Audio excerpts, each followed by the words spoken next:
Foreign service একাডেমিতে ঐকমত্য কমিশনের বৈঠক চলছে। সেখানে আছেন সহকর্মী সাইফুল ইসলাম রিপন। রিপন,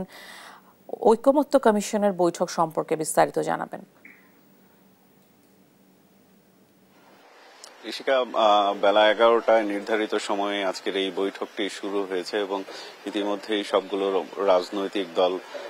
নিবন্ধিত অনিবন্ধিত সবগুলো আমন্ত্রিত রাজনৈতিক দলই এই বৈঠকে অংশগ্রহণ করছেন এবং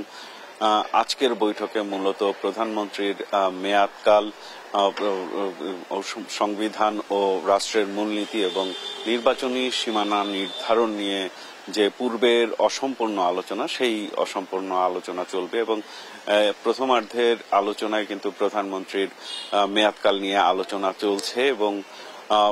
এরপর ধারাবাহিকভাবে বাকি বিষয়গুলো নিয়ে আলোচনা হবে এবং আজকের আলোচনার শুরুতেই কিন্তু জাতীয় ঐকমত্য কমিশনের সহসভাপতি অধ্যাপক আলী রিয়াজ যেটি বলেছেন যে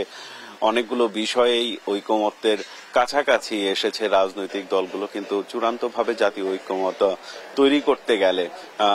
সব রাজনৈতিক দলকেই ছাড় দিতে হবে, এমনটি কিন্তু আহ্বান তিনি জানিয়েছেন। এবং এই যে ঐকমত্য কমিশনের বৈঠকগুলো হচ্ছে, সেই বৈঠকগুলোর অগ্রগতি কতটুকু হলো সেই বিষয়টি পর্যালোচনার জন্য, মূল্যায়নের জন্য কিন্তু জাতীয় ঐকমত্য কমিশন আজকে যেটি বলেছে যে আগামী 2 দিন কোনো বৈঠক অনুষ্ঠিত হবে না এবং এর মধ্যে জাতীয় ঐকমত্য কমিশন নিজেদের মধ্যে তাদের যেই পর্যালোচনাটি, কাজের অগ্রগতি কতটুকু, সেই অগ্রগতিটা তারা মূল্যায়ন করবেন এবং রাজনৈতিক দলগুলো তাদের নীতি নির্ধারকদের সাথে ঐকমত্যের যেই জায়গাগুলোতে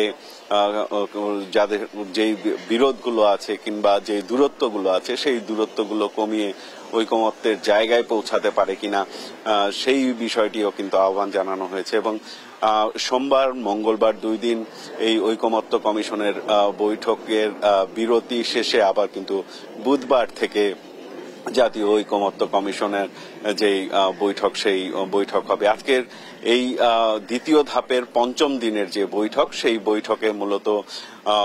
প্রধানমন্ত্রীর মেয়াদকাল নিয়ে আলোচনা শুরু হয়েছে এবং মধ্যাহ্ন ভোজ পর্যন্ত আগ পর্যন্ত কিন্তু এখানে এই বিষয়টি নিয়ে আলোচনা হবে বলে আমরা যতটুকু জানতে পেরেছি এবং এই বিষয়ে রাজনৈতিক দলগুলোর মতামত কি এবং সেই বিষয়ে ঐকমত্যের জায়গা কতটুকু অগ্রগতি হলো সেই বিষয়টি